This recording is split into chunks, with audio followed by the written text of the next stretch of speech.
자세한 중동 상황, 이주한 한국외대 페르시아어 이란학과 교수, 엄효식 한국국방안보포럼 방산안보실장 두 분과 이야기 나눠보도록 하겠습니다. 어서 오십시오. 네, 안녕하십니까. 안녕하세요. 네, 미국과 이란의 협상이 이제 얼마 남지 않았습니다. 근데 이제 트럼프 대통령이 종전 협상에 대해서 매우 낙관적으로 생각한다라고 밝혔는데 일단 지금까지는 예정대로 진행이 될 것으로 보이죠. 예, 그렇습니다. 일단은 지금 미국이 협상에서 좀 결과물을 도출하려는 의지가 강하게 보이거든요. 예, 왜냐하면 지금 현재 미국의 상황이 굉장히 좋지 않고, 그러니까 예를 들면은 뭐 직무 정지라든지 탄핵이라는 이야기가 지금 계속 미국 내부에서 나오고 있는 상황이기 때문에 네. 이것을 어떻게든지 좀 타개하려는 노력이 지금 좀 보이고 있는 것으로 느껴지고요. 이란도 여기 보면은 지금 굉장히 그런 고위 인사들에 대한 암살이 계속 있었잖아요. 그런데도 불구하고 대면 협상에 응한 것을 보면은 이란의 어떤 그런 의지 같은 것도 같이 보이기 때문에 일단 현재 시작하는 그런 협상장의 분위기는 좀 괜찮다고, 좀 상황이 나쁘지 않다라고 해석할 수 있을 것 같아요. 그러니까 뭐 이란도 이제 그에 호응하는 분위기라 이렇게 이제 생각하면 되겠죠? 예, 그렇습니다. 이란 쪽에서도. 계속 강경한 메시지는 냈지만 결국에는 이란이 대면 협상에 응한 것이기 때문에 일단 시작은 나쁘지 않다 이렇게 평가할 수 있을 것 같습니다. 네. 지금 뭐 각국의 협상단을 보면 미국 측에서는 벤스 부통령, 이란에서는 갈리바프 의회 의장이 이끄는 협상단이 나오는데 일단은 뭐 예상했던 인물이라고 보면 될까요? 네, 일반적으로 미국 내에서 어느 정도 의사결정권을 가지고 있는 벤스 부통령, 네. 그리고 이제 이란 쪽에서는 사실 누가 실권자인지는 모르지만 그래도 추측하건대 저 사람 정도면은 회담을 할 수 있겠다 싶은 갈리바프 의장과 아라그치 외무부 장관이 나왔기 때문에 네. 협상의 대표로 던 사람들의 무게감으로 볼 때는 어느 정도 실질적인 내용이 오갈 수 있을 것으로 일단 예상을 해봅니다. 예. 교수님, 이 부분은 어떻게 생각하십니까? 실권자, 그러니까 우리 그 미국 같은 경우에는 제디 벤스 부통령이 나왔는데 이란에서는 이제 의회 국회의장이 나왔단 말이죠. 근데 뭐 지난번에도 이제 잠깐 말씀을 해주시긴 한 것 같은데 최고 지도자나 이 혁명 수비대가 아니면 지휘권이 없거나 결정권이 없다 이런 식으로 이제 말씀해 주셨던 것 같아서요. 우선은 좀 이란의 정치 체계를 보면은 물론 이제 실권은 이제 최종 결정은 최고 지도자가 하지만 이제 실질적으로 지금 이 협상이 진행되는 과정에서 보면 강경파가 좀 목소리를 많이 내고 있는 것 같아요. 강경파라고 하면 이제 군부 쪽이라든지 이런 IRGC 쪽일 텐데 이 갈리버프라는 이 국회의장이 과거에 이제 IRGC 출신이기도 하고 그렇기 때문에 이런 이제 군부 쪽의 어떤 목소리를 대변할 수 있는 인물이기도 합니다. 그리고 중요한 것은 뭐냐면은 지금 미국의 입장에서 그 대화 카운터파트를 원했던 것이 이제 갈리버프이잖아요. 그리고 이란 쪽에서도 보면은 이제 제이디 부통령을 원했고 그래서 양측이 어느 정도 서로 원하는 인물이 이 협상장에 등장을 할 것으로 봅니다. 그럼 이제 이 안에서 만들어지는 협상안 자체를 이란에서도 충분히 받아들일 수 있는 환경이다. 이제 이렇게 보면 될까요? 우선은 그 협상 내용이 어떻게 될지 좀 지켜봐야 되겠지만 일단은 최고 지도자 모지사바 하메네이의 승인이 있었다고 하니까요. 일단은 그리고 이 갈리버프라 이 의장과 또 갈리버프 혼자 나올 것 같지는 않고 이제 항상 보면은 이 협상을 주도적으로 이끌었던 인물이 이제 아바스 아라그치 외교장관이잖아요. 행정부의 역할을 이제 좀 무시하면 안 되고 거기서 이제 외교부의 역할이 굉장히 중요하고 과거에 JCPOA 2015년에 JCPOA가 타결이 됐던 것도 결국에는 외교장관의 역할이 굉장히 컸기 때문에 이번 협상에서도 중요한 역할을 이제 이 외교장관도 할 것이라고 봅니다. 네, 뭐 전쟁이 시작된 이후에 처음으로 만나서 이 대면 협상을 하는 건데 일단 이번 협상에서 그럼 주목해봐야 할 점을 꼽아본다면 뭐가 있을까요? 우선은 그 미국 측에 요구한 10개 항목을 제가 보니까요. 이거를 지금 이번 협상에서 다 뭐 타결을 할 수 있을 것 같지는 않습니다. 굉장히 좀 양이 그리고 이 핵 문제 같은 경우는 굉장히 민감하기 때문에 이제 하나하나 좀 협상을 해야 될 것 같고 그래서 여기 보면은 예를 들어서 뭐 미국의 원칙적 불가침 보장 이런 거는 미국이 수용할 만한 그런 내용이거든요. 네. 이런 부분부터 이렇게 먼저 협상에서 좀 같이 좀 합의를 볼 수 있는 내용부터 시작을 할 것 같고 그리고 나서 종전 합의가 되면은 그 이후에 이제 좀 더 민감한 문제 같은 뭐 핵 협상 이런 거는 그 이후에 좀 이어질 가능성이 있다 그렇게 평가할 수 있죠. 예. 자, 실장님 지금 일단은 그 양국의 어떤 그 책임자들이 대면 협상을 진행하는 건데 이 장소에 대한 좀 뭐랄까요 안전성 이런 것들은 뭐 사전에 충분히 검토를 하는 것이겠죠. 파키스탄이 주변의 여러 걸프국이나 또는 이란, 뭐 또 중국, 미국 모든 나라들하고 우호적 관계를 유지하고 있고 그렇기 때문에 이번에 이런 휴전 협상에서도 매우 중재자로서 중요한 역할을 했지 않습니까? 물론 이제 이들이 그 회담이 조금 더 성공적으로 가는 것을 방해하는 어떤 세력들에 의한 뭐 일종의 테러나 이런 것들도 충분히 있을 수가 있고. 네. 왜냐하면 지금 이란 내부에서도 이제 목소리가 갈리고 있는 상황이니까 네. 그런 차원에서 여쭤보는 겁니다. 뭐 이란 내부에서도 있을 수가 있고 또 이제 연미하시는 것처럼 이스라엘 쪽에서도 이 협상을 그렇게 그 좋은 눈으로 바라보지 있지 않기 때문에 그런 정상적인 회담 진행을 방해하는 시도도 있을 것으로 보여서 아마 그런 부분에서는 파키스탄이 굉장히 부담을 가질 것 같습니다. 네, 어떤 장소가 될지는 정확하게 또 저희가 나오면 전해드리도록 하고요. 일단은 이란 협상단이 저희 조금 전에 특파원 연결도 했었는데 대면 협상장에 이제 먼저 도착한 것으로 보입니다. 어떻게 보면은 좀 삐걱거리긴 했지만 이란 협상단도 이 의지를 좀 보여주는 걸까요? 그렇죠. 사실은 계속해서 최고의 인사들이 암살을 당하고 있는 상황이었기 때문에 그래서 파키스탄에서 굉장히 의지를 가지고 이것을 중재를 했지만 이란은 결국에는 이제 그런 대면 협상에는 등장하지 않았었잖아요. 그런데도 이번에 지금 미국보다 먼저 지금 왔다고 이야기가 되고 있고 이런 것을 보면은 이란의 의지도 굉장히 지금 좀 많이 반영이 돼 있다고 보는데 이란 같은 경우 지금 제일 중요한 것이 종전 이후에 이제 재건 문제가 걸려 있거든요. 그래서 네. 이런 것을 고려해 봤을 때도 이 협상을 통한 지금 이런 종전을 해야지만 이란도 어느 정도 경제 제재를 해제할 수 있기 때문에 그런 의지가 좀 투영된 것이 아닌가 이렇게 평가할 수 있죠. 예, 뭐 모쪼록 이제 협상이 잘 진행되기를 바라는데 우리 실장님 보시기에는 어떻습니까? 첫 대면부터 좀 어떤 양국이 좀 받아들일 만한 이런 협상안이 나올 수 있을까요? 어떻게 흘러갈까요? 미국이 최초에 15가지의 의제를 던졌다고 예. 했었고 다시 이란 측이 10개를 미국 측에 제안했다고 했는데 트럼프 대통령의 발언을 보게 되면 그 이란이 제시했던 10가지의 안은 휴지통에 버려버렸다라고 하지 않습니까? 그리고 실제 이란이 겉으로 이야기하는 것과 속으로 이야기하는 것은 다르다. 그래서 정확히 이제 어떤 내용들이 오고 갔는지 모르겠지만 이런 회담이나 협상에서 가장 중요한 것은 의제 설정이니까 그동안 분명히 미국이 주장하는 거와 이란이 주장하는 것은 아마 굉장히 좀 갭이 있을 것으로 보이고 그리고 그중에서 어떤 의제는 채택을 하고 어떤 의제는 그냥 버리는 카드로 쓸 건지 아마 그 의제 선정 싸움이 회담 초기에 굉장히 여러 가지 좀 긴장도를 높일 것 같고요. 그래도 가장 중요한 것은 우라늄 농축을 비롯한 핵에 대해서 어떤 입장을 취하느냐, 그리고 지금 가장 이슈가 되어 있는 호르무즈 해협에 대해서 어떤 입장을 취하느냐, 아마 그 두 가지가 아무래도 결정적인 요인이 될 것 같고 이것이 만약 미국의 의도대로 진행이 되려면 이란이 납득할 수 있는 어떤 당근책을 제시를 해야 되겠죠. 미국이 어떤 카드를 가지고 이란을 설득할 수 있는지 그것이 굉장히 궁금합니다. 네. 앞서 교수님께서도 얘기해 주셨다시피 이제 불가침 조약 같은 경우는 비교적 어렵지 않게 좀 협상이 진행되지 않을까라고 얘기해 주셨는데 그럼 핵 문제나 이렇게 호르무즈 해협 관련해서는 어떤 시나리오로 좀 흘러가게 될까요? 일단 핵 문제는 이번에 결론을 도출하기는 굉장히 어렵죠. 사실은 이게 굉장히 좀 지난한 협상이 될 것이라고 봅니다. 호르무즈 해협 같은 경우는 사실은 미국 입장에서는 이건 반드시 해결을 해야 되는 것이거든요. 그래서 이게 보면 트럼프 행정부에서 지금 얼마 전에 이야기한 것은 같이 좀 공동으로 해서 통행료를 걷자라는 이야기도 나왔는데 사실은 이 부분에 대해서 우리가 좀 굉장히 주목해서 볼 필요는 없을 것 같아요. 이거는 어떻게 보면은 또 얼마 전에 그 트럼프 대통령이 이야기했던 것이 전쟁 비용이 워낙 많이 들어가니까 이걸 또 아랍국들에게 좀 걷어서 같이 좀 분담하자는 이야기도 했잖아요. 그래서 이거는 어떤 전략적인 그런 계산에 의해서 나오는 그런 메시지 같지는 않고 즉흥적으로 이런저런 생각을 좀 해본 것 같습니다. 그래서 결론적으로는 지금 그 전에 이 전쟁이 있기 전까지 호르무즈 해협에는 유조선들이 잘 다니고 있었던 상황이었고 미국과 이스라엘이 공격을 하면서 지금 이런 문제가 벌어진 것이기 때문에 이것을 또 해결해야 되는 것이 미국의 입장이기도 합니다. 그래서 이 문제는 아마 종전 협상에서 논의가 될 것이고 이제 말 잘 타결이 된다고 하면은 이제 통행료 문제는 어느 정도 좀 수면 아래로 가라앉아 들어가지 않을까 그렇게 보고 있습니다. 그러니까 그렇다라는 것은 이제 이란이 더 이상 통행료를 안 걷는 방향으로 갈 것이다. 이제 이 말씀이신가요?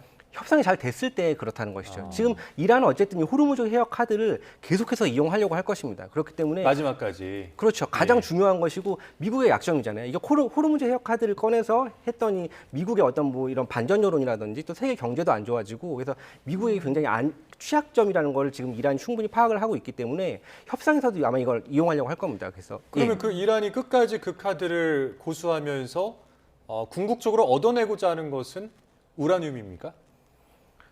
그 부분은 일단은 좀 여러 가지가 있겠죠. 물론 이제 이란이 기본적으로 이야기하는 것은 핵 문제와 관련해서 그런 주권을 요구하기도 하고 그렇지만 지금 저는 가장 중요한 것은 경제 문제라고 봅니다. 왜냐하면 작년 12월 말부터 1월 초까지 있었던 것도 그 중심에는 경제 문제가 있고 이 전쟁이 끝나고 났을 때 당장 이란 지도부가 맞닥뜨려야 되는 것도 이 경제 문제거든요. 그래서 보면은 이란이 과거에도 1980년에서 88년까지 이란-이락 전쟁이 있었고 그 뒤에 이제 라프산자니 행정부가 등장을 하면서 그래서 경제에서 제일 중요한 것이 재건이에요. 재건이었던 것이거든요. 네. 그래서 그 이후에 하타미 대통령은 재건 이후에서 경제 그 개발이라든지 개혁 이런 걸 또 의제로 삼아서 등장을 했던 것이기 때문에 그래서 그런 또 경험이 있습니다. 그래서 재건을 성공적으로 잘 수행했던 경험이 있지만 이번에 굉장히 많이 파괴가 됐잖아요. 그래서 이 부분에 많이 좀 초점을 맞출 것 같고 그런 부분에서는 물론 핵 문제도 굉장히 중요한 의제로 다루겠지만 또 하나는 역시 경제 제재. 그러니까 이게 두 개가 결국에는 맞물려 있는 것이죠. 경제 제재를 드러내려면 핵 문제를 또 어느 정도 일정 부분 양보해야 되는 측면이 있는데 제가 볼 때는 트럼프 행정부에서 예전과 같이 그렇게 강경하게 밀어붙일 수 있는 상황은 아니라고 보는 게 지금 국내 상황이 굉장히 안 좋잖아요, 미국이. 네. 그렇기 때문에 오바마 행정부의 JCPOA보다 더 나은 조건이면 어느 정도는 수용할 가능성이 있고 이란도 그 부분에 대해서 일정 부분 양보하려는 지금 그런 모습을 보이고 있기 때문에 너무 부정적으로 볼 필요는 저는 없다 이렇게 보고 있습니다. 네, 뭐 당연히 첫 만남부터 종전까지 갈 수 있을 거란 기대감은 그렇게 크지는 않은 것 같은데 말씀하신 대로 양국이 모두 국내 경제 문제에 좀 이렇게 직면해 있기 때문에 그래도 어느 정도 협상의 진전이 있어야 되지 않을까 싶거든요. 종전이 좀 그래도 급한 쪽은 어딜까요? 지금 상황에서 종전이 급한 쪽은 이 전적으로 인해서 피해를 더 많이 본 것이죠. 그러니까 1차적으로는 이란이 더 급한 측면이 있고 그렇다고 미국이 여유 있는 상황은 아니죠. 이란 입장에서는 저는 이제 우라늄 농축 관련되는 그런 문제가 이슈가 되고 있는데 네. 그냥 제 개인적 전망으로는 예. 이 우라늄 농축 문제는 이란이 버리는 카드로 쓸 수도 있겠다 생각이 들어요. 왜냐하면 미국이 가장 원하는 게 그것이거든요. 그러니까 적어도 미국한테는 우라늄 농축에 관한 것은 정리가 됐다고 해야지 트럼프 대통령이 그나마 이 전쟁을 시작한 명분이 되기 때문에 미국에게 굉장히 좋은 당근책이 될 수 예, 있고 예. 또 다른 측면에서는 지난번에 우라늄의 농도를 낮춘 것까지 하겠다고 협상을 했지만 그런 협상을 하다가 이제 무산이 됐지 않습니까? 그리고 지난해 6월 달도 마찬가지고 이번도 마찬가지고 이란의 어느 지역에 어떤 우라늄 농축 시설을 갖추더라도 미국의 폭격기가 이제는 자유롭게 들어와서 아무데나 막 폭격을 할 수 있는 그런 상황이 됐거든요.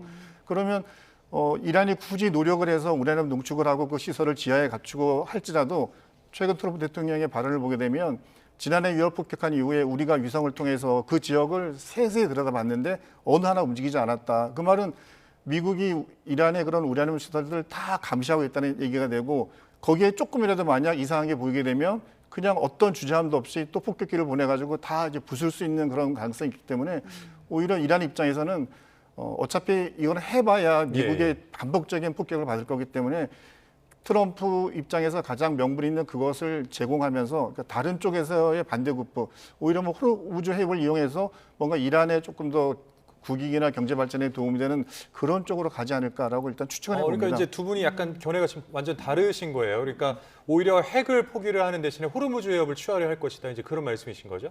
네, 그렇습니다.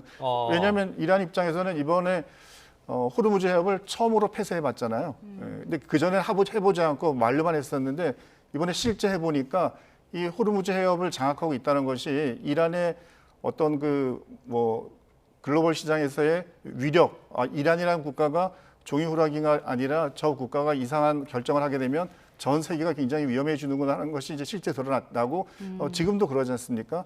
저는 그 두 가지 카드 중에서 한 가지를 포기된다면 오히려 이란의 입장에서는 실리 측면에서 우라늄보다는 호르무즈 해협 쪽일 것이라고 일단 추측을 해봅니다. 보상금은 어떻습니까? 근데 보상금은 이것도 이제 트럼프 대통령이 하는 얘기지만 이게 진 나라가 그러니까 전쟁에서 진 나라가 하는 게 보상금이지 이긴 나라한테 보상금을 내라는 건 말이 되지 않으니까 그건 아마 아까 뭐 교수님도 말씀하셨지만 다른 여러 가지 방법으로 이란의 경제 재건 또는 산업 시설의 어떤 복원을 도와주는 그런 쪽으로 뭐 보상이라기보다는 이란을 쪽으로. 지원하는 쪽으로의 뭐 어떤 방향이 정해질 것으로 봅니다. 네, 근데 이제 트럼프 대통령 같은 경우는 호르무즈 재개방 문제가 사실 가장 우선순위일 거고 지금 미국 내 경제도 그렇게 좋지 않잖아요. 그리고 11월에 중간 선거도 있어서 표심을 좀 얻어야 되는 상황인데 호르무즈 해협 문제에서 양보를 할 수 있을까요? 그래서 이 부분은 사실은 이렇게 국제사회에서도 지금 이야기하는 것이 국제법 문제에도 위반이 된다고 하고 지금은 사실은 응하지 않고 있잖아요. 그러니까 트럼프 행정부에서 좀 와서 같이 좀 해보자고 했을 때 응한 나라가 아무 데도 없습니다. 유럽도 그렇고 나토도 그렇고 일본, 우리 한국까지도 그렇기 때문에 지금은 이 문제가 국제사회에서 공동으로 대응하는 문제는 아니지만 글쎄요, 이걸 이제 이란이 계속해서 이거를 뭐 강경으로 밀어붙이면서 뭐 통행료를 이제 걷겠다고 하면은 이건 저는 유엔 차원에서 움직일 거라고 보거든요. 이제 그렇게 됐을 때는 문제가 좀 복잡해지는 것이고 수에즈 운하랑은 전혀 이제 성격이 다릅니다. 인공적으로 호르무즈 해역을 이란이 만든 것도 아니고 자연적으로 있고 그 전에 잘 뭐 이렇게 유조선들이 잘 다니고 있었던 상황이었기 때문에 이란이 저는 그렇게 보거든요. 예, 이제 뭐 다양한 의견이 있을 수 있죠. 근데 저는 그렇게 보는 게 이란이 이 카드를 처음에 이거를 이제 수면 위로 띄웠을 때 진짜로 통행료를 징수를 하려고 생각을 했을까? 저는 그런 생각을 합니다. 그래서 이거는 이제 미국과의 협상에서 어느 정도 호르무즈 해역 카드가 잘 지금 먹히고 있잖아요. 그렇기 때문에 이런 통행료 이야기도 한번 하면서 이거를 종전 협상에서 좀 유리한 그런 고지를 차지하기 위한 카드로서 생각을 하지 않았나 이렇게 생각을 합니다. 근데 만약에 이제 이렇게 호르무즈 통행세, 그러니까 이제 현실화가 된다면은 글쎄 뭐랄까요, 중동 내에서 그 미국의 입지를 유지하기 위한 가장 강력한 수단이 페트로달러인데. 이게 이제 이란으로 인해서 어떤 유가가 또 계속 오르는 상황이 가게 된다면은 미국에 대한 신뢰가 중동 내에서 이게 좀 떨어지지 않을까요? 그렇죠. 사실은 페트로달러 지금 중요한 말씀을 해주셨는데 예. 이게 미국이 이제 미국 달러가 기축 통화로서의 그 지위를 유지할 수 있는 기본적인 핵심 메커니즘이 또 이 페트로달러거든요. 네네. 근데 여기에 반기를 든 정권들, 뭐 나라들이 있는데 뭐 예를 들면 이라크의 사담 후세인이 있었고, 뭐 리비아의 까다피 정권이 있었고, 얼마 전에 베네수엘라의 마두로 정권도 그렇고, 근데 그렇게 이제 마지막으로 지금 남은 나라가 사실은 이란입니다. 그래서 이란은 보면은 달러 외에 이런 수단으로 결제를 하는 방식을 취하고, 뭐 위안화라든지. 미국 입장에서는 이거 굉장히 큰 위협으로 지금 다가오고 있거든요. 이제 그렇기 때문에 어떻게든지 그런 달러가 페트로달러의 기축 통화로서의 유지를 하기 위한 미국의 어떤 그런 정책이 있는 것이고, 그리고 호르무즈 해협 통행에 관련된 이런 이제 징수세 문제는 또 이거와는 좀 별도의 이제 상황으로 좀 봐야 될 것 같은데, 이란이 계속 이제 고집을 하게 되면은 이건 국제사회와 충돌이 있을 수밖에 없는 전 지점이라고 봅니다. 그래서 이거는 일단 우리가 좀 지켜봐야 되겠지만 종전 협상에서 이 카드가 어떻게 논의가 될지, 그리고 네. 미국이 아마 이걸 해결하려는데 많은 에너지를 좀 쓸 것이라고 봅니다. 네. 그런가 하면 지금 미국과 이란의 휴전 합의 당시에 이제 트럼프 대통령이 레바논을 휴전 대상에 포함하는 동의를 했다가 네타냐후 이스라엘 총리와 통화를 한 다음에 다시 입장이 바뀌었다 이런 보도가 나왔습니다. 그러니까 레바논이 휴전 대상이 아니다라는 건데 뭐 네타냐후 총리가 그만큼의 큰 영향력을 행사하는 걸까요? 아니면 트럼프 대통령이 좀 말에 휘둘리는 걸까요? 최근 뭐 외신 보도에는 이번 미국과 이란의 전쟁도 결국 네타냐후의 설득 주장에 따라서 트럼프 대통령이 따라갔다고 하니까 네. 만약 그 내용이 맞다라 팩트라면은 뭐 이런 식의 설명도 뭐 부정할 수는 없는데요. 레바논에 대한 공격이 지금은 미국과 이란의 그러니까 휴전 협상을 시작하기 전 단계 사흘 동안 관계에서는 가장 뜨거운 이슈지 않습니까? 그리고 이스라엘은 심지어는 레바논과 직접 협상을 하면서 레바논 헤즈볼라를 완전 무장 해제시키겠다. 어떻게 보면은 상식적으로 진행되기가 어려운 조건들이거든요. 그러니까 진행되기 어려운 조건들을 제시한다는 것은 이스라엘은 레바논 헤즈볼라를 어떻게든 그냥 이번 기회에 이제 없애버리겠다는 이제 그런 의지를 갖고 있는 것이기 때문에 네. 이란 입장에서도 유일하게 지금 이란의 입장을 군사적으로 지지하고 이란과 함께 이스라엘과 싸우고 있는 것이 레바논 헤즈볼라인데 그 헤즈볼라마저 없게 되면 이란 입장에서는 정말 이 중동 시장에서 이제 홀로 고립되는 것이니까 레바논에 대한 문제는 매우 필요할 것으로 보여지는데 근데 네타냐후 총리도 지금 입장이 이렇게 자유롭지는 않지 않습니까? 보면 뭐 최근에 이제 비상사태가 해제되면서 부패 혐의로 위한 재판도 다시 제기된다고 하고 여러 가지 쫓기기 때문에 자기의 정치적 입장을 강화하기 위해서는 레바논 헤즈볼라에 대한 어떤 공격이나 이런 것들은 쉽게 포기할 것으로 보이지는 않습니다. 그러면 이제 트럼프 대통령의 그 어떤 협상이라든지, 그러니까 미 행정부와 이란 간의 협상이 뭐 진척이 되는 과정에서도 이스라엘은 계속해서 공격할 수가 있다 이런 상황인가요 지금?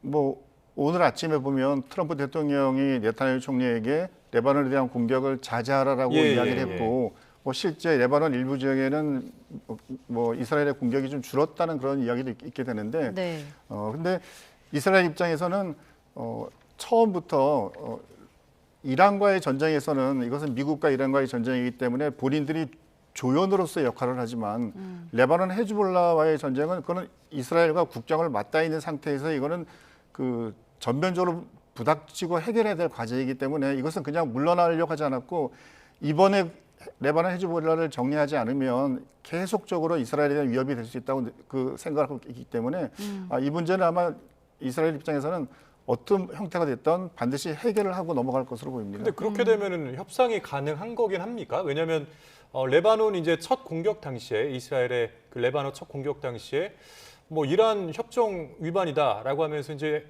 호르무즈 해협을 다시 봉쇄하겠다 이제 이렇게 엄포를 또 놓기도 했었는데 이게 이제 진행 중에 자꾸 이렇게 공격을 하게 되면 이게 협상이 제대로 안 될 것 같다는 생각이 좀 들거든요.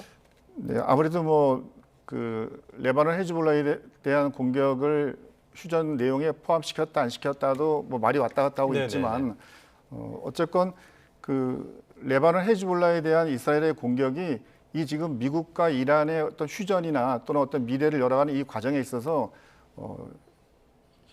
그 회담의 책상머리에 앉는 데까지는 굉장히 중요한 이슈가 되겠지만 실제 미국과 이란이 앉아서 내일부터 회담을 할 때는 그것이 그렇게 중요한 문제일까라는 개인적 생각은 듭니다. 왜냐하면 더 큰 문제들이 많이 있고 레바논 헤즈볼라와 이스라엘의 문제는 약간 그 부차적인 이 문제가 해결되고 난 이후에 해결될 수 있는 문제라고 일단 생각이 되거든요. 네. 알겠습니다. 근데 이제 공습 자제를 요청받은 이 이스라엘 네타냐후 총리는 레바논 정부와 직접 협상하겠다 이렇게 밝혔습니다. 그러니까 미국이 이제 워싱턴에서 다음 주에 이스라엘과 레바논의 평화 협상을 중재한다고 발표하기도 했었는데 뭐 미국이 결국 이렇게 직접 중재 역할에 나서는 걸까요? 그렇죠. 결국에는 그 이제 이스라엘 입장에서 봤을 때는 레바논의 헤즈볼라와의 그런 이제 문제가 굉장히 좀 중요할 수밖에 없는 부분이고 네. 또 국경을 맞대고 있으니까요. 근데 우리가 좀 생각해 볼 수 있는 게 결국에는 이스라엘의 정책 결정이라는 것은 미국의 결정에 따를 수밖에 없는 이제 구조를 가지고 있거든요. 예, 그것은 보면은 과거에 1차부터 4차까지의 중동 전쟁 그리고 마지막 4차 중동 전쟁에서도 보면은 이스라엘이 승리할 수 있었던 결정적인 계기가 이제 미국의 지원이기도 했고 그래서 네. 그게 지금 오늘날의 이스라엘을 만든 것이 지금 미국이기도 하고 그렇습니다. 근데 우리가 좀 생각해 볼 수 있는 것은 이제 이런 걸 생각해 볼 수 있어요. 지금 현재 그 레바논 정부가 이게 헤즈볼라가 사실은 언론에서 무장정파라고 많이 표현이 되지만 뭐 국회의원이라든지 장관을 배출하고 중앙정치에 이미 진출을 해 있는 지금 상황입니다. 그런데 지금 지금 레바논 중앙 정치에서 어떤 일이 벌어지고 있냐면은 레바논 정부와 헤즈볼라 사이에 충돌이 있어요. 그러니까 이게 무슨 말이냐면은 그 군사 행동 관련해서 지금 문제 제기를 하고 있는 상황이고 어떤 무장 해제를 요구하고 있는 상황이거든요. 근데 이게 사실 그러니까 레바논 정부가 헤즈볼라에게 그렇죠. 아. 예, 레바논 정부와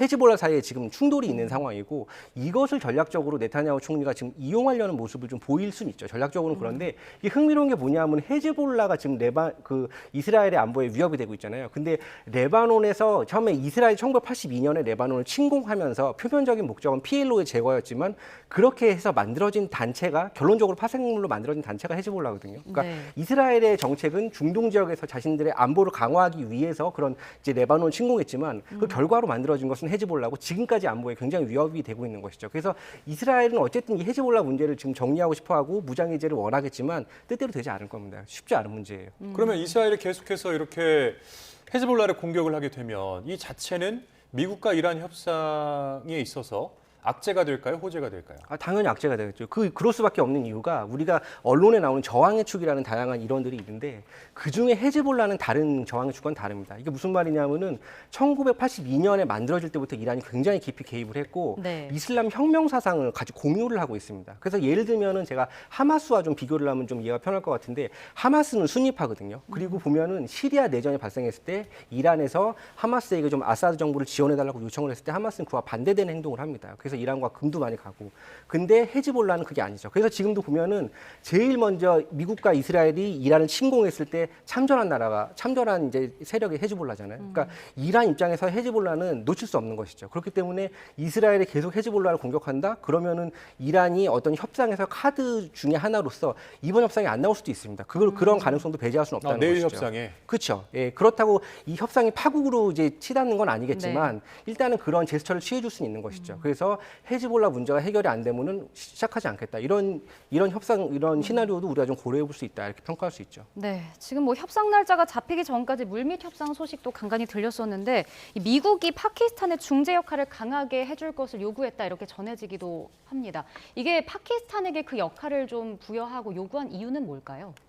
아무래도 파키스탄이 이란과의 관계도 굉장히 원만하고 또 이란의 든든한 그 후원자 역할을 하고 있는 것이 또 중국인데 또 중국과 파키스탄도 굉장히 가깝잖아요. 그리고 한 2주 전인가요? 파키스탄의 그 외무장관이 중국을 방문해서 또 상호 회담을 했고 그 회담의 결과가 전쟁의 즉각적인 중지와 함께 호르무즈 해협의 개방을 이야기했기 때문에 어떻게 보면 미국 입장에서 미국의 입장을 가장 잘 전달하고 또는 미국의 그 속마음을 헤아려 가지고 협상을 중재해 줄 수 있는 국가는 파키스탄이라고 생각을 했기 때문에 그쪽으로 갔고요.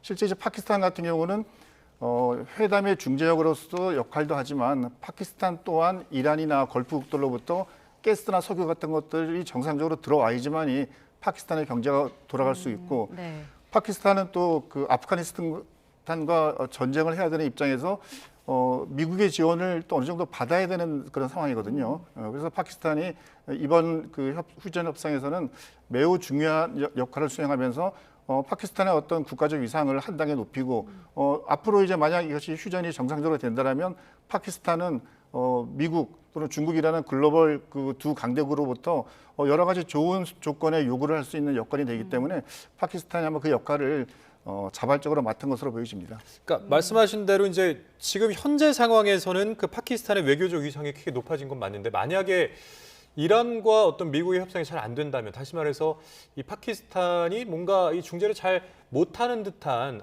느낌을 좀 준다면 반대로 또 외교적으로 큰 부담을 안게 되는 거 아니겠습니까? 맞습니다. 보통 협상은 잘 되면 가운데 있는 사람이 칭찬받고 박수를 받지만 만약 그 협상이 잘못되게 되면 그 협상이 잘못된 거에 책임을 그 중재자한테 다 몰아가는 수가 있거든요. 네. 파키스탄이 잘못했기 때문에 이 협상이 망가졌다. 자칫하면 미국으로부터, 이란으로부터, 중국으로부터도 전부 다 싫은 소리 들을 수 있는 여지가 있기 때문에 아마 그래서 그만큼 더 이번 휴전 협상에 임하는 파키스탄의 자세는 매우 신중하고 아마 그 파키스탄이 협상을 중단한다는 것은 그냥 두 사람이 대화를 하도록 냅두는 것이 아니라 예. 미국 쪽에 또는 이란 쪽에 일정 수준의 뭐 양보를 요구한다든지 또는 이러한 그 의제에 대해서는 좀 변경을 요구하든지 그런 역할을 굉장히 능동적으로 할 것으로 예상이 됩니다. 네. 지금 뭐 파키스탄 국방장관은 이스라엘을 또 비판을 했습니다. 휴전협정 이후에 이제 이스라엘이 레바논을 공격한 것에 대해서 비판을 한 건데 인류의 저주다라고 비난을 했거든요. 근데 네타냐후 총리도 바로 반박을 했는데 이런 분위기가 협상에 좀 걸림돌이 된다든지 영향을 줄 수 있을까요? 뭐 좋은 영향을 준다고 할 수는 없지만 저는 큰 그런 부정적인 영향도 저는 없을 거라고 봅니다. 왜냐하면 결국 협상은요 미국과 이란이 하는 것이잖아요. 그렇기 때문에 뭐 파키스탄과 또 이스라엘의 문제는 그거는 이제 그렇게 서로 이제 신경전이라고 저는 보여지고 예, 그래서 보면은 이제 미국의 지금 정책 방향이 결국에는 아까도 말씀드렸지만 이스라엘의 그런 또 정책 방향에 결정을 줄 수밖에 없는 구조를 지금 가지고 있습니다. 그렇기 때문에 중요한 거는 미국과 이란의 의지고 이제 얼마나 진정성을 가지고 협상에 임하냐 그것이지 그리고 협상 전에 지금 미국과 이란의 그런 기싸움 이것도 사실은 큰 의미는 없거든요. 막상 이제 협상장에 들어가면 정말 진지하게 임할 것으로 봅니다. 그래서 줄 건 주고 뭐 받을 건 받고 해서 그런 협상이 이어질 것이기 때문에 지금 뭐 나오는 그런 이제 뭐 이스라엘과 파키스탄 간의 그런 이야기는 큰 이제 영향은 없다 이렇게 봅니다. 그러니까 뭐 미국도 그렇고 이란도 그렇고 뭔가 압박의 카드를 끝까지 좀 쥐고 가려고 하는 그러면서 이제 협상을 좀 유리하게 끌고 가려는 그런 움직임들이 있는데 일단 이란에서는 이제 이런 엄포를 또 했습니다. 협상이 결렬되게 되면 중동 전역에 미국 이익이 공격 대상이 될 것이다. 이러면서 이제 그 하나의 또 압박 카드를 사용한 것으로 보이는데, 근데 그렇다면 이제 이란의 이런 압박 카드가 미국 입장에서는 어떻게 받아들여질까요? 이런 것들이 좀 영향을 주게 될까요? 미국 입장에서는? 왜냐하면 너무 초강대국이니까 미국 입장에서는. 그렇죠. 사실은 군사적으로는 이번 전쟁이 뭐 이거를 분석하는 것 자체가 큰 의미가 없죠. 왜냐하면 군사력이 워낙 차이가 나고 그럼에도 불구하고 이란은 버텼다는 것이거든요. 그래서 지금 대등한 상황에서 협상 테이블에 앉은 나라가 또 이란이라는 것입니다. 대등한 겁니까 지금 이 상황이? 제가 봤을 때는 오히려 지금 이란이 우위에 있으면 우위에 있지. 저는 이 상황에서 이란이 굉장히 막 불리한 상황은 저는 아니라고 보여지거든요. 오히려 급한 거는 저는 지금 미국의 국내 상황이나 국제적으로 지금 이 전쟁에 대한 정당성의 문제가 제기가 되고 있고 또 뭐 보면 뭐 민주당에서 공격이 지금 들어오고 있잖아요. 미국 상황을 보면은 오히려 지금 불리한 건 저는 미국 입장이라고 봅니다. 그래서 지금 이란은 오히려 그런 얘기도 있어요. 왜 지금 휴전을 하냐, 더 전쟁을 해야 된다. 강경파들은 그런 얘기를 할 수 있겠죠. 지금 그런 상황이고 미국은 어떻게 보면 트럼프 행정부가 지금 수세에 몰려있는 전 상황이라고 보거든요. 그래서 이렇게 대등한 전 지금 그런 협상 테이블에 앉는데 너무 그 힘의 균형이 지금 쏠려 있는 저는 그런 상황은 아니라고 봅니다. 그렇기 때문에 지금 이란이 생각하는 것은 이 협상을 어쨌든 통해서 가장 먼저 지금 생각하는 것은 저는 경제 제재일 것이라고 보고 왜냐하면 재건을 해야 되니까요. 아까도 말씀드렸듯이 그래서 이란은 또 과거에 뭐 랍산자니 행정부에서 또 그런 재건을 잘 성공적으로 했던 경험이 있기 때문에 역시 이번에 이 재건 문제가 해결이 안 되고 경제 문제가 해결이 안 될 때는 다시 한번 반정부 시국이 일어날 수 있거든요. 그거를 지도부에서 생각을 하고 있을 것이라고 봅니다. 네, 앞서 저희가 호르무즈 해협 얘기도 잠깐 했었는데 트럼프 대통령이 이란의 호르무즈 해협 통과 유조선의 통행료를 부과하지 말라 이렇게 경고를 했습니다. 뭐 재개방에 역시 힘쓰겠다는 의지를 보인 걸까요? 트럼프 대통령의 의도는 뭘까요? 트럼프 대통령은 기본적으로 그러면 통행료를 걷는다든지 이런 것들은 뭐 말로는 하나의 아이디어 차원에서 이야기는 했지만 그것은 부정하는 입장이었고 일관된 입장은 즉각 완전히 소통이 될 수 있도록 하라라는 것이 기본이었지 않습니까? 그 입장은 그 입장을 변경하게 되면 그것은 그야말로 이란의 주장에 뒷걸음치는 모양새가 되기 때문에 트럼프가 공식적으로 그런 그것을 선택하기는 쉽지 않아 보이고요. 네. 지금 트럼프 대통령이 가지고 있는 여러 가지 것 중에서 아마 가장 바라고 있는 것은 리터 나토 사무총장한테 빨리 가서 나토국들이 입장을 바꿔가지고 뭘 할 건지 역할을 빨리 가져오라라고 했지 않습니까? 아마 바라기는 이번 파키스탄에서 휴전 협정하는 그 와중에 나토에 있는 뭐 그동안 전쟁에 대해서 미온적이었던 영국, 프랑스, 독일이나 이런 국가들이 호르무즈 해협이나 또는 이란에 대한 어떤 전쟁에 대해서 어떤 긍정적인 메시지가 나오기를 아마 굉장히 바라고 있을 것 같아요. 그리고 실제 그런 메시지가 나오게 된다면 이런 이란에 대해서 그런 것들은 압박의 요인도 될 수가 있을 것 같고 또 한 가지는 미국이 지금 군사적으로 굉장히 앞서 있는 건 당연함에도 불구하고 추가적인 군사력들이 많이 오고 있잖아요. 보면 그러니까 항공모함이 이미 2개가 있는데 부시 항공모함이 아마 다음 주 정도 되면 다시 그 작전 지역으로 들어올 수 있는 상황이 되고 그다음에 해병 기동 원정대가 일본에서 들어왔는데 미국에서 떠난 해병 기동 원정대가 다음 주가 되면 또 그 지역에 들어올 수 있는 거거든요. 그래서 아마 트럼프 대통령은 어마어마한 군사력을 갖다 놓고 정말 이 기간 동안에 휴전 협상에 성실하게 임하지 않거나 또는 미국의 요구사항에 대해서 진지하게 고려하지 않는다라면 말 그대로 12일이 지난 이후에 2주가 지난 뒤에는 무언가를 할 수 있다라고 하는데 트럼프 대통령도 마냥 자유롭지 못한 것이 시간의 한계가 있거든요. 왜냐하면 미국은 전쟁을 선포할 때 반드시 의회의 승인을 받도록 되어 있는데 이번은 의회의 승인을 받지 않고 대통령의 권한으로 임박한 위협이 있기 때문에 대통령의 권한으로 전쟁을 시작했는데 이 전쟁의 시효가 60일입니다. 그러니까 2월 28일 날 시작했으니까 4월 말이면 대통령이 다시 어쨌든 미 의회에다가 이거를 올려서 네. 의회 승인을 받아야 되거든요. 그러니까 트럼프 대통령도 시간적으로는 사실 이렇게 여유가 있는 상태는 아니죠. 지금 이번 사태, 중동 사태 이후에 이 나토는 어떻게 되겠습니까? 트럼프 대통령, 뭐 벤스 부통령, 그다음에 백악관 대변인, 국방장관이 나와서 공통적으로 하는 것은 너무 서운하다는 거 아닙니까? 이거 절대 잊지 못하겠다 하는 것이고, 그거에 대한 여러 가지 뭐 반대적인 그 아이디어 차원에서 나토를 탈퇴하겠다는 말도 나오는데 현실적으로 나토 탈퇴는 법적인 여러 가지 문제도 있고 하니까 분명히 군사적 운영 면에서 무언가 변화는 있을 것 같아요. 왜냐하면 러시아 우크라이나 전쟁 때 나토국들이 미국한테 굉장히 많은 부탁을 하고 요청을 하고 도와달라고 했지 않습니까? 지금 러시아 우크라이나 전쟁이 중동전 때문에 신경을 쓰지 않는 사이에 러시아가 우크라이나의 주요 지역을 거의 점령한 상태가 됐고 나토국이 원하지 않는 그런 상태로 이제 가버렸거든요. 그러면 미국과 이란과의 전쟁에서 그냥 약간 나몰라라 했던 유럽 국가들이 다시 러시아 우크라이나 전쟁에 대해서는 자기들이 나가서 싸울 수 있는 군사력 단지 없는 상태이고 다시금 미국의 손을 붙잡고 하소연해야 될 수밖에 없는 상황이거든요. 그래서 아마 적절한 시간 내에 나토가 적절한 어떤 움직임이나 또는 이란에 대한 어떤 입장 표명이 없다라면 뭐 트럼프 대통령 입장에서는 뭐 유럽에 있는 8만여 명의 미군들의 병력을 줄인다든지 또는 이번에 정말 가장 아주 비협조했던 국가에 있는 미군들, 뭐 예를 들면 스페인 같은 경우는 약 4천여 명의 해군 중심의 병력이 있는데 그 병력들을 뭐 유럽 내 다른 국가로 옮긴다든지 뭐 그런 것들은 아마 시범적으로라도 한번 시도할 것 같습니다. 네, 그러니까 트럼프 대통령이 계속 나토에 대한 불만을 드러내고 있고 이번에도 뭐 호르무즈 해협에 군함을 투입할 것을 며칠 내로 결정해라 이렇게 지금 계속 촉구하고 있잖아요. 이렇게 하지 않으면 뭐 실장님 말씀대로 뭐 비협조 국가들에게서 미군을 좀 빼낸다든지 이런 조치가 있는 걸까요? 지금 그렇게 이야기는 하고 있지만 그게 이제 실질적으로 연결될 수 있을지는 좀 봐야죠. 어떻게 보면은 지금 나토뿐만이 아니고 유럽 국가들, 뭐 한국, 일본도 마찬가지 상황이죠. 이게 호르무즈해협에서 공동 대응을 하자고 하는데 아무도 지금 응한 국가가 없다는 것이죠. 그래서 힘을 통한 미국의 그런 트럼프 행정부의 지금 정책 기조가 사실 지금 현재까지 잘 작동하는 것 같지는 않습니다. 이런 게 국제사회에서의 어떤 호응이 좀 있어야 되는데 최우방국이라고 하는 영국마저도 지금 여기에 지금 호응하지 않고 있는 상황이잖아요. 그래서 이게 보면은 사실은 일본도 얼마 전에 정상회담에서 이제 미국과 정상회담을 했는데 네. 이런 것들을 좀 많이 고려를 했던 것 같은 게 이제 전쟁 상황 이후의 그런 시나리오들을 좀 봤던 것 같아요. 역시 지금 이란이 굉장히 이제 에너지도 많고 호르무즈협도 이용해야 되고 그래서 중요한 나라이기 때문에 좀 한 발 빼는 모습을 보여줬고 지금 우리가 좀 주목해서 봐야 될 것이 이란이 전쟁 상황인데도 많은 또 나라의 대사관들이 철수를 하고 있는 상황에서 우리나라 대사관이 철수 안 하고 있거든요. 근데 이런 것들이 지금 보면 작년 12일 전쟁 때도 한국 대사관은 철수를 하지 않았고 네. 그래서 이런 것들이 제가 이란의 이제 인사들을 만나보면 지금 이야기를 하는 게 굉장히 여기에 대해서 좀 깊은 이제 고마움을 표시하더라고요. 그래서 근데 이게 보면 일본도 지금 철수 안 하고 있습니다. 이게 이런 것들을 보면은 전쟁 이후에 좀 상황도 같이 좀 대비하는 측면이 좀 있다고 봅니다. 자, 일단은 우리나라에서는 이제 49제라는 것을 진행하는데 지금 이란에서는 그 40일 추모 행사가 굉장히 큰 행사인 것 같아요.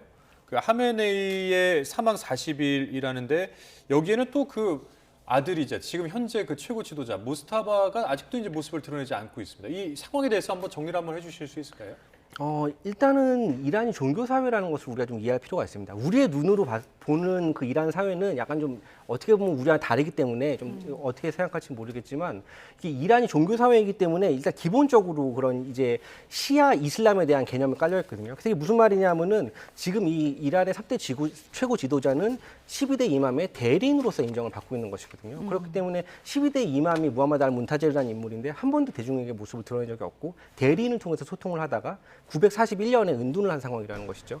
그래서 지금 최고 지도자가 나타나지 않는 이 상황도 이란 국민들 입장에서는 크게 지금 이상한 상황은 아니고 물론 신변의 위협도 있고 지금 그렇기 때문에 여러 가지 상황으로 인해서 모습을 드러내지 않는 것으로 보입니다. 네. 그리고 그 40제 관련해서도 조금 설명을 드리면은 사실 순니에서보다 시아에서 이거는 굉장히 의미가 있는데 이제 캬르발라 창극이라고 해서 이제 호세인이라는 인물이 이제 680년에 있었던 일인데 이제 무함마드의 예언자 무함마드의 손자이기도 합니다. 그래서 이 72명의, 그러니까 후세인을 포함해서 72명밖에 없었는데 전투를 할 수 있는 인력이 우마이야 왕조와 대결을 해서 모두 다 이제 순교를 합니다. 이제 그거를 좀 기리는 것인데 이 아르바인이라는 개념입니다. 그래서 아르바인이 40이라는 건데 그래서 그 후세인이 죽고 나서 40일 이후에 이제 이런 장례를 치르는 것이죠. 그래서 우리나라의 49제 그런 개념하고 굉장히 큰 행사인 거잖아요, 그러니까. 엄청 중요한 행사입니다. 그래서 이게 보면은 영적인 완성을 의미하기도 하고 애도의 기간이기도 한데 그래서 이게 결국에는 일반 장례에까지 영향을 미쳐가지고 이제 40일에 추모 행사를 하게 되는 것이죠. 근데 이게 또 우리가 이걸 굉장히 주목해 봐야 되는 게 뭐냐면은 1978년에 이란에서 반정부 시위가 크게 있었고 결국에는 79년에 이란 이슬람 혁명으로 이어지잖아요. 이게 보면은 그때 반정부 시위에서 많은 사람이 죽고 40일이 됐는데 추모제가 열립니다. 그러면 그때 또 반정부 시위로 이렇게 발전을 하고 또 많은 사람들이 죽습니다. 또 다시 40일 뒤에 일어나는 거죠. 그러니까 이게 계속해서 반정부 시위가 끊길 수 없는 상황이 되고 결국에는 이슬람 혁명으로 성공적으로 이제 이어져서 팔레비 왕조가 무너지게 되는 것이거든요. 그래서 종교의 힘은 정말 이렇게 무섭고 42일제라는 것은 시아파에서 굉장히 중요한 의미를 갖는다 이렇게 평가할 수 있습니다. 알겠습니다. 오늘 두 분 말씀 여기까지 듣겠습니다. 지금까지 이주한 한국외대 페르시아어 이란학과 교수, 엄유식 한국국방안보포럼 방산안보실장 두 분과 함께했습니다. 오늘 말씀 고맙습니다. 고맙습니다. 감사합니다.